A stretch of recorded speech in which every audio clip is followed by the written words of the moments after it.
And let's talk about something that to me that is really impressive. And it's about success and longevity. Let's talk about my man, Calais Campbell, who just signed a one-year deal with the Atlanta Falcons, reported by Ian Rappaport of Columbia University. He's younger than me, so I ain't know him back then. That's the homie now. All right, six-time Pro Bowler. We know who he is. He's still a presence. He still makes plays. He ain't just a locker room space. He ain't just a veteran presence that say, hey, y'all need to go to bed and, hey, respect curfew. He actually still goes out there and makes plays. Why I want to talk about this story? Because a lot of people ask me, man, what are the keys to success in making it in pro sports? Not just success, but longevity. Let's talk through that. First, it starts with resistance, rest, and recovery. And I started with resistance. That means you got to put in some work.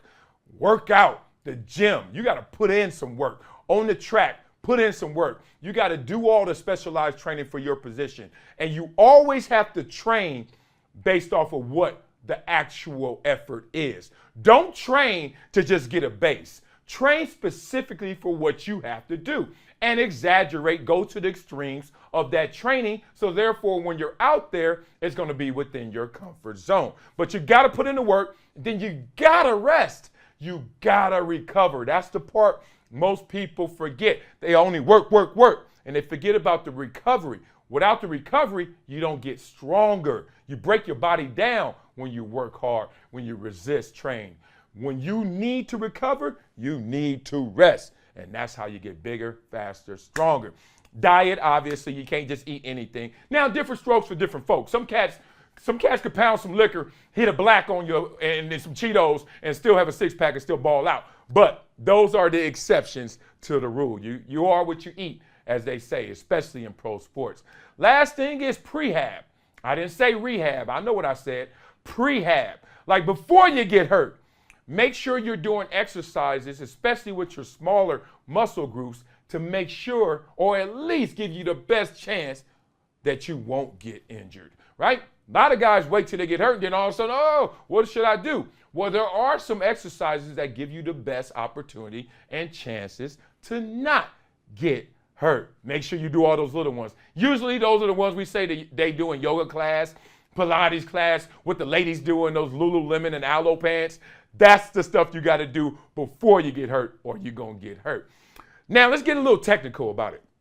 I grew up in the old school era of DN, where you had to be 280 and play the run and then go rush the passer. Here's some simple playing the run techniques. When I played butt and bench, that means you would headbutt somebody and bench press them. Headbutt them, bench press them. And then it's a read. Why I got you locked out? Where's the ball? Shed and clear. Shed and clear. Find the ball. That was how you played the run when I played. Now, they shoot the hands more. They don't put their head into that, especially Calais with his long-ass arms. Wow, and you way on the other side of the field, right? Shoot those arms, read, shed. That's how you play the run. What about the pass? Well, it all starts with your get-off, really, and your attack angle. So your get-off, Bruce Smith taught me this. You don't look at the ball in its entirety. You look at the bottom tip of the ball, because if you see a ball right here, what moves first? The bottom tip, right? And that pinky. So you got to have that peripheral. One eye on the bottom tip of that ball, one eye ahead looking at that offensive tackle. Get to your attack position. Try to pick a spot, but mainly cut him in half and attack that outer half and have a move with a counter move, right? I'm going to do my move. It's going to be my rip. But I'm also going to spin off of it if he attacks that.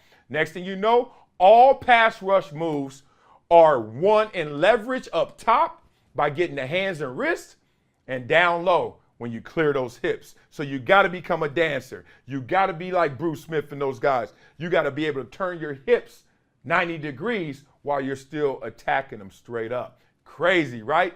All of that is happening and still occurring for now the 17-year veteran Calais Campbell, man. Salute to him with that level of success and longevity. And he got 99 career sacks. Double me plus some. Boy out there beasting. Respect to your greatness.